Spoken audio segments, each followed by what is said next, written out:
Rivalries. What would sports be without them? There's nothing quite like when the Yankees play the Red Sox, or Ohio State versus Michigan.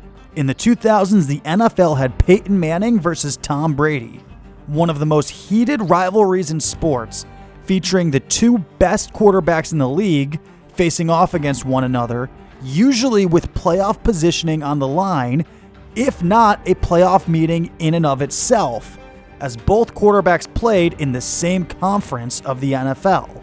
While that rivalry did remain the best of the NFL for nearly 20 years, there was a glimmering moment from 2012 to 2014 when it looked like a new rivalry was going to take its place.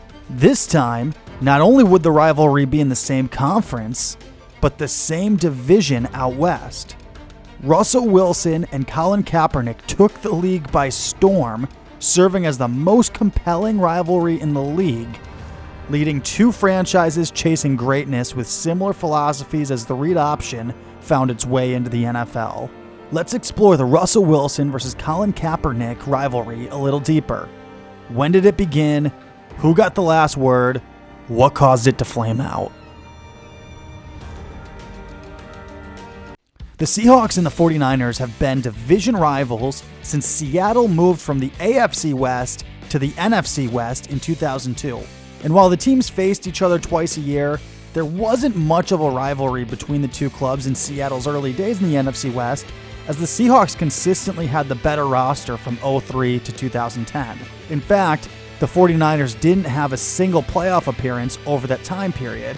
Meanwhile, the Seahawks found themselves in the postseason 6 times, winning the NFC West 4 times consecutively, and even making a Super Bowl appearance. Everything changed in 2010.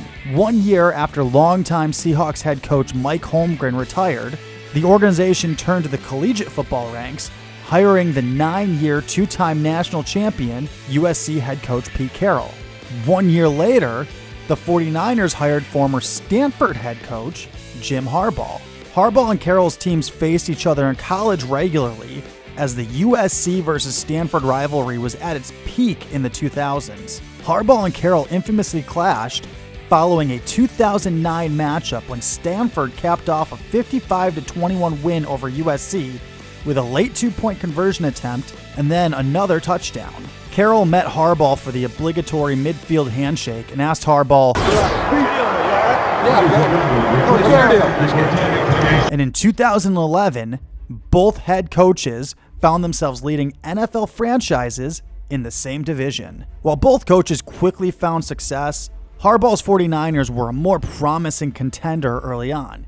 In Carroll's first year with the Seahawks in 2010, the team managed to win the NFC West and defeat the defending Super Bowl champion New Orleans Saints with the famous Beastquake. But the Seahawks were only 7-9 in the regular season that year, a year that would mark the last season of Matt Hasselbeck serving as the Seahawks quarterback after being the team starter for 10 years. In Harbaugh's first year with the 49ers in 2011, the team went 13-3 and made it all the way to the NFC Championship game, losing to the Giants in a back-and-forth effort. Little did NFL fandom know that something was brewing behind the scenes on that San Francisco team in the form of a rookie backup quarterback by the name of Colin Kaepernick.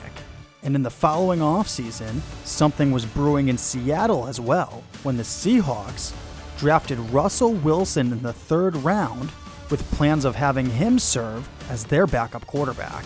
The 2012 season would serve as a massive turning point for both franchises. And that is the year when the rivalry between Kaepernick and Wilson truly began. In a year that the 49ers would eventually reach the Super Bowl, Alex Smith served as the Week 1 starter. Smith led the team to a 6-2 record before suffering a concussion in Week 10 matchup against the Rams. Colin Kaepernick entered the game in relief of Alex Smith. Kaepernick then started Week 11 in a 32-7 victory over the Chicago Bears as Smith remained in concussion protocol. From then on, however, the 49ers were no longer Alex Smith's team. Harbaugh made the controversial decision to stick with the hot hand in Colin Kaepernick, a quarterback that nobody could have predicted would win the starting job in San Francisco. Meanwhile, in Seattle, a similar story. prior to the 2012 season, the Seahawks signed former Green Bay Packers backup quarterback Matt Flynn. Flynn was coming off of a Week 17 performance where he broke the Packers' single-game record for most passing yards in a game. That was enough for the Seahawks to think they'd found their franchise quarterback. They were right about finding the franchise quarterback that offseason. They were wrong about which one, however. Russell Wilson wound up beating Matt Flynn for the starting job in preseason. Fast forward to Week 16, Russell Wilson and the Seahawks put the 49ers on notice that they weren't going to be an easy divisional foe. They routed the 49ers 13-42. This was the first time that Colin Kaepernick and Russell Wilson played in a head-to-head matchup. The Seahawks and 49ers would both make the playoffs in 2012.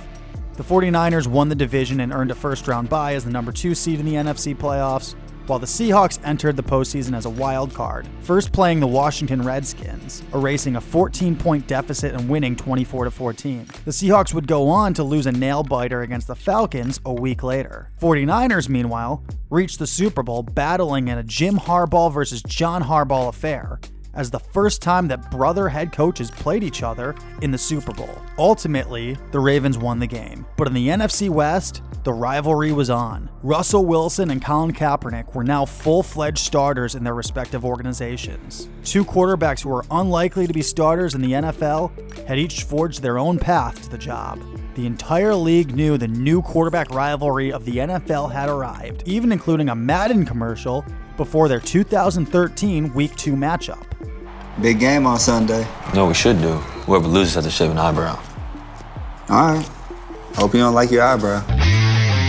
Rated everyone. The Seahawks wound up winning the game, dominating the 49ers 29-3 in Seattle. And to his credit, Colin Kaepernick lived up to his end of the seeming television joke, shaving an eyebrow following the loss. The two teams met up again in Week 14, where the 49ers squeaked out a narrow victory over the Seahawks, 17-19. That was one of only 3 Seattle losses that season. As many NFL fans remember, however, that wasn't the last time the two teams played each other that year. In the NFC Championship, the 49ers and the Seahawks met up in Seattle again. For the 49ers, this was their 3rd NFC Championship in a row. For the Seahawks, this was the franchise's first return to the 3rd round of the NFL playoffs since that Mike Holmgren team back in 2005. The game lived up to the hype, with the 49ers taking a 10-point lead, the Seahawks catching up, the 49ers retaking the lead, the Seahawks then taking the lead, and then the tip. The Seahawks went on to win the Super Bowl over the Denver Broncos. In 2014, the 49ers started off the season strong with a record of 4-2, but wound up losing 6 of their last 10, including twice to Russell Wilson and the Seahawks. The 49ers missed the playoffs that season. The Seahawks found their way back to the Super Bowl, losing to the Patriots.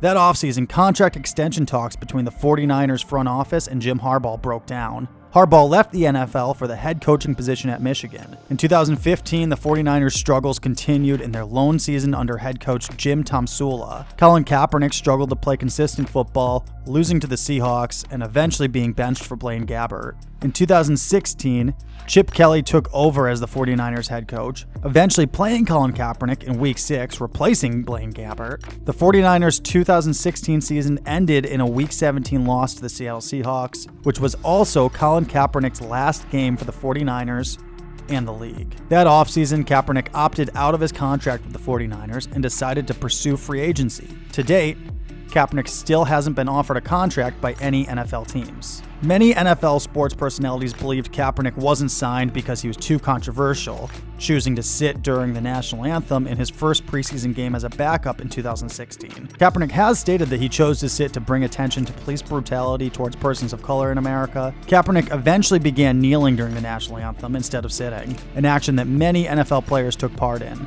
The decision to kneel or stand during the national anthem became so widespread and controversial across the NFL that television networks eventually stopped showing the national anthem altogether. So while many believe that Kaepernick wasn't signed to an NFL team due to the kneeling controversy, others point to Kaepernick's poor play and reportedly high price tag. In 2022, Colin Kaepernick worked out with the Raiders.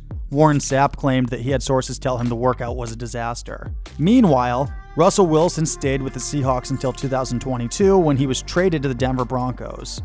and then cut less than 2 years later. Wilson's now preparing to enter the 2024 season as the Pittsburgh Steelers' new starting quarterback. Pete Carroll and the Seahawks parted ways following the 2023 season. Carroll leaves Seattle as the winningest head coach in Seahawks franchise history. What was once set to be the biggest quarterback rivalry in football went out with less than a whimper. Since Kaepernick left the 49ers, they've been back to the Super Bowl twice, losing both times to the Kansas City Chiefs. Nor Russell Wilson or the Seahawks have found their way back to the big game since that 2014 loss to the Patriots. The short-lived Wilson-Kaepernick rivalry ended with Wilson winning the battle 7-2, including their NFC Championship clash for the ages. For a brief moment, the NFL thought they'd have a new rivalry for years to come. Now, it's just a distant memory.